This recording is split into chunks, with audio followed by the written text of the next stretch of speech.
El libro de Apocalipsis ha sido un libro muy controvertido, muy complicado, es un hueso duro de roer para algunos exégetas, ha sido quizás el libro más controversial en la historia de la Iglesia y pretendemos estudiarlo. Es algo difícil, pero no imposible porque está en la palabra del Señor y quiero asumirlo con responsabilidad delante del Señor, pidiendo oración para que el Señor nos ayude a entender qué pretendo con este espacio en el que vamos a estar estudiando por mucho tiempo Apocalipsis, porque no es para tomárnoslos a la ligera. Es un libro que, como digo, es muy complicado, muchas figuras, ha generado mucha controversia, entonces necesitamos tomarlo con calma. Entonces vamos a tener muchos capítulos con este tema. Mi pretensión, antes de meternos a estudiar Apocalipsis y la escatología es el estudio de los eventos futuros.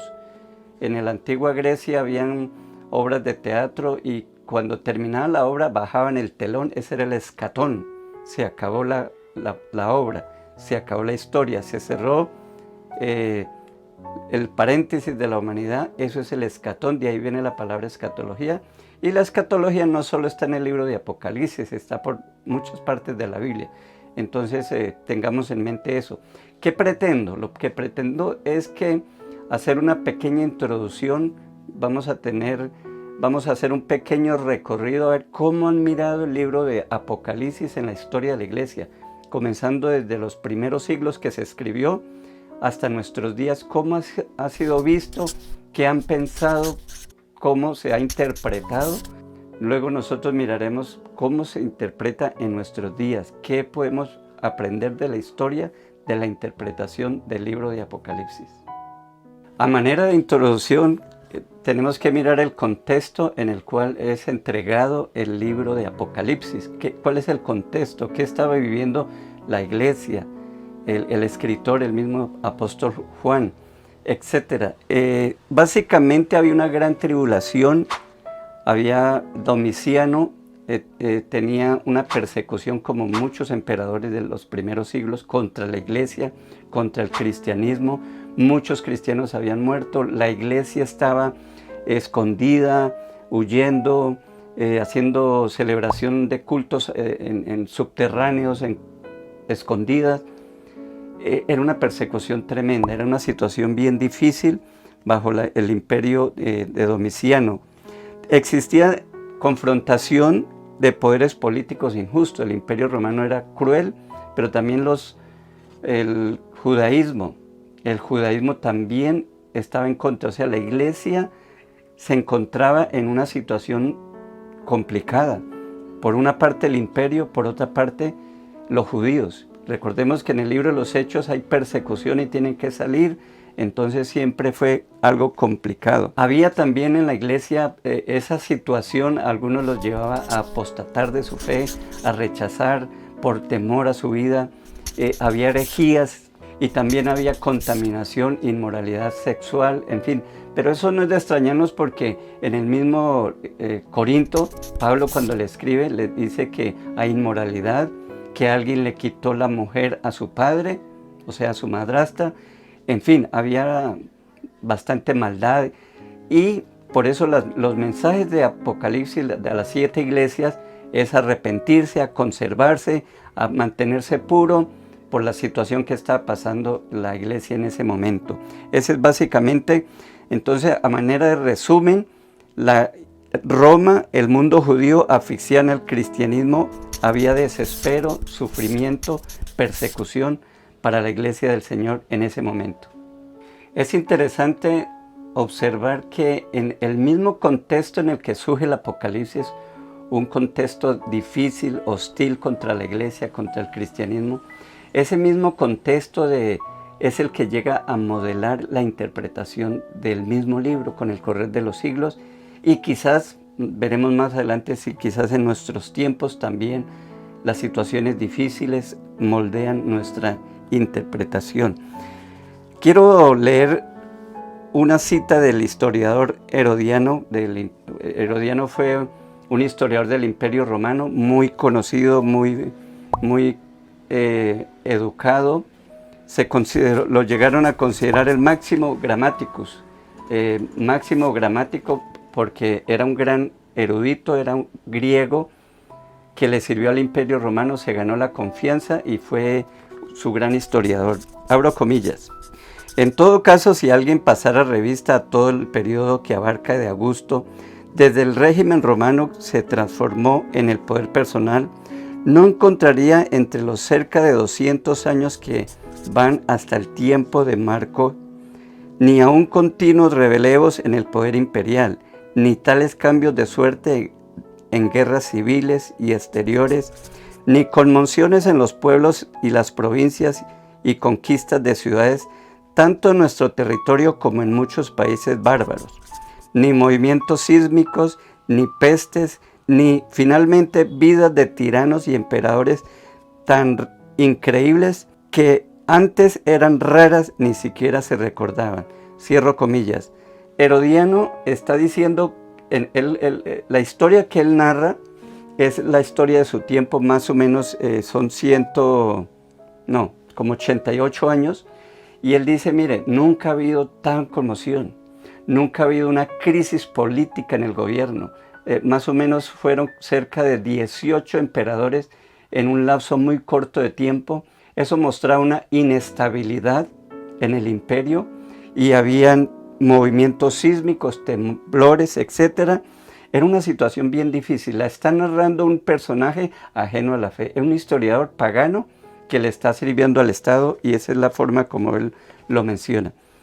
Otro personaje que también es de los primeros siglos, Tertuliano. Tertuliano dice así, hablo comillas: si el Tíber desborda sus márgenes, si el Nilo no llega a los sembrados, estos son ríos principales en ese entonces. Dice, si el Tíber desborda sus márgenes, si el lino no llega a los sembrados, y si el cielo está inmóvil, si la tierra tiembla, si el hambre y la peste llegan, entonces gritáis, cristianos al león.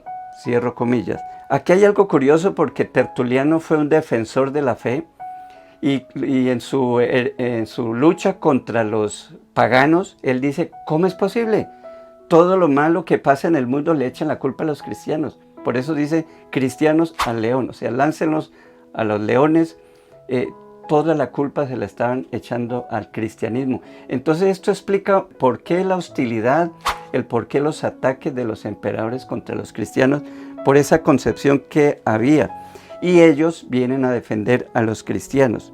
¿Qué tiene que ver eso con Apocalipsis? Bueno, los cristianos, bajo esa persecución, bajo esa situación difícil que estaban viviendo, ellos decían, no, esto tiene que acabar.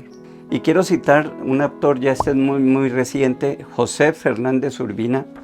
Mire lo que dice él analizando esta situación. Abro comillas.